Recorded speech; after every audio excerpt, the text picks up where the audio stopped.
So I got this question from one of you recently. Kyler said, question for the pod. With the expanded playoff, how has a great season for the group of five been redefined? It used to be that every 3 to 4 years, your roster might be developed and experienced enough to make a New Year's Six bowl game and potentially win. So now is it making the playoff, winning a playoff game, winning a natty? What say you? Well, going back to a point that I made earlier on the program, it is absolutely logical to look at other leagues and see what they do and determine on a case-by-case basis whether or not the sport could benefit by adopting that. Expanded playoff, bad for the sport, not good. Relegation, promotion and relegation. Can someone tell me what the downside is? I mean, seriously, what is the downside? I don't really know. I think the biggest problem that would arise in instituting a promotion relegation model in college football is who gets cut off. Who gets to be in the Power Four, or what you'd call the, Premier League over in Europe. Who's in the Champions League, who's in the next level. So for the sake of ease of conversation here on the show, we'll just say Power 4, G5, FCS. Those would be your three leagues, so to speak. Who gets to start out in which spot? Is it based on your current conference affiliation? Are we going to sit here and pretend like Boise State is the same as South Alabama? I don't think they are. I think Boise State's light years ahead of where the South Alabama program is. Should Boise have to go down to the group of five level and win a championship there and earn promotion up to the Power 4 ranks?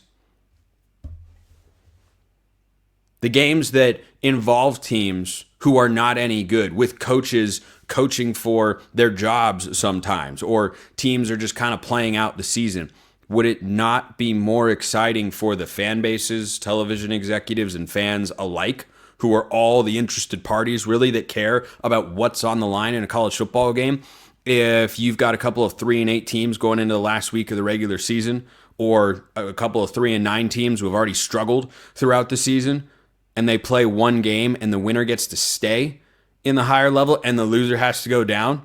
You're not up for that? I'm up for that. I'm up for that across the board. So to get back to your question, Kyler, if you're a group of, it depends on which group of five program you are. There are a select few that can define a successful season now in this iteration of the college football playoff as making the playoff. Boise is one of those programs. I don't know that there's another one out there. For this season, they've got Jake Retzloff now, so maybe Tulane fits into that discussion. Tulane's also in its second year of John Summerall as its head coach. Don't know how long they'll be able to keep him there because he's really good and will probably be an SEC head coach one day. And Willie Fritz, splashed them onto the scene and everybody realized, oh, hey, this Tulane, pun intended because they're the Green Wave.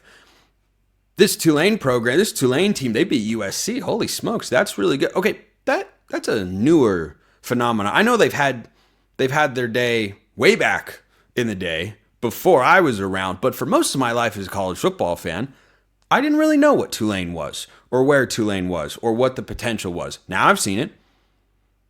But are there other programs out there that legitimately, at this point in time, say playoff or bust? Is James Madison in this conversation? I don't think they're in a playoff or bust situation necessarily. So this is why I would support separating the three leagues. Doesn't mean you can't still have games against one another. You could. I don't know if you'd have to, but you certainly could. They do that in it's like the FA Cup or something over in Europe. Like all those little details and whatnot can be worked out. But if you go into a season and say, well, we got to make the playoff or else this wasn't a successful season. You tell me only one group of five team gets to have a successful season? Like a truly... If, however, the G5 were playing in its own league, so to speak, where the champion gets promoted, a team making a run to the Final Four of that playoff structure suddenly feels a lot better. Invigorates the fan base a little bit more. Shows, hey, that promotion goal, that's possible. Look how close we got. So I think that sort of structure would benefit it greatly. Now, are we going to get there? It doesn't seem that way. We have had national reports about a 24 to 2018 playoff before. We have had, there was kind of a promotion relegation model discussed, or a merger of sorts between the Pac-12 and Mountain West a while back. That never materialized. It got to a PowerPoint presentation. I don't think it actually got anywhere beyond that. So let's presume, and this is why it's difficult to answer your question, Kyler, is we had the 12-team playoff for 1 year. That was a great year for Boise State. They get a bye into the quarterfinals. They shouldn't have, but they did. But getting there is in and of itself a successful year for the Broncos. And they didn't win a game, of course, but they had a bye, so that kind of has to be counted towards winning a game, but the playoff seeding was flawed. So let's say they go to the playoff this year and lose. Well, you'd call that a successful season. At some point, if Boise State is the Group of 5 playoff team 3 out of the next 5 years, at some point, they are going to define success as winning a game.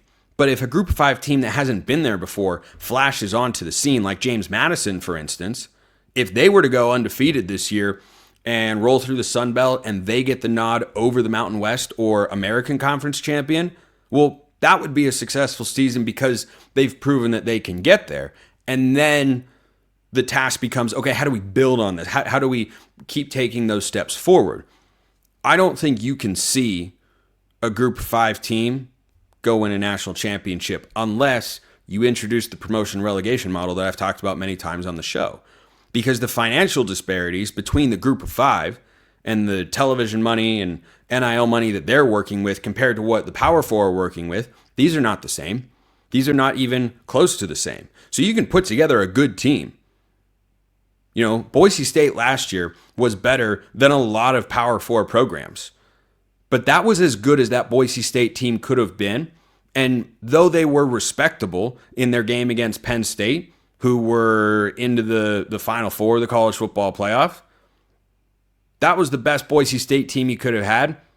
I don't know that they beat Ohio State or that they could have beaten Notre Dame we'll see how they do against Notre Dame this year. But can the Boise team get better than that? Perhaps. We've seen it before, way back in the day when they were in the WAC. They had early season non-conference games, and they beat Georgia. Are we in that sort of era? Kind of remains to be seen. TBD. So for a Group of 5 team, I think that you have to look at it on a program-by-program basis. But if there are repeated appearances to a certain level in the playoff, yeah, eventually you're going to want to keep going forward. But if you're working at the type of financial disadvantage that every Group of 5 team is compared to the heavy hitters in the Big Ten, the SEC, the ACC, or even several of the teams in the Big 12, I don't know how you're able to put together a roster that can go out there and beat not just one of those teams, several of those teams. Maybe you could pull an upset every now and then. I can see that. But can you go all the way? The NCAA tournament, for instance, think about it like this. And this is the extreme example, but I'm just trying to make the point. Every now and then, a 15 seed can beat a 2 for one game. And we've seen 15 seeds go to the Elite 8. Do you think a 15 seed can win a national championship? No. I think a double-digit seed in NCAA basketball can win a national championship one day. I fully believe that. But there is a line. So figuring out where that line is, I think it can be tricky. But as the finances in college football are currently constructed, no, I don't think a Group of 5 team can ever reasonably have the goal, because the money has exploded so much from those days where Boise State beat, some of the biggest brands in college football. I don't think you can see a day in which they could build a roster that can go win several games like Ohio State did last year in the college football playoff. So, hope that answers your question. Good way to end today's show with a little G5 talk. And it's technically the G6 once the Pac-12 rolls around next year, but, there are 18 teams in the Big Ten. So G5. It's a branding thing. Appreciate everyone listening. I'll see you next time. Until then, hope you all have a wonderful rest of your day.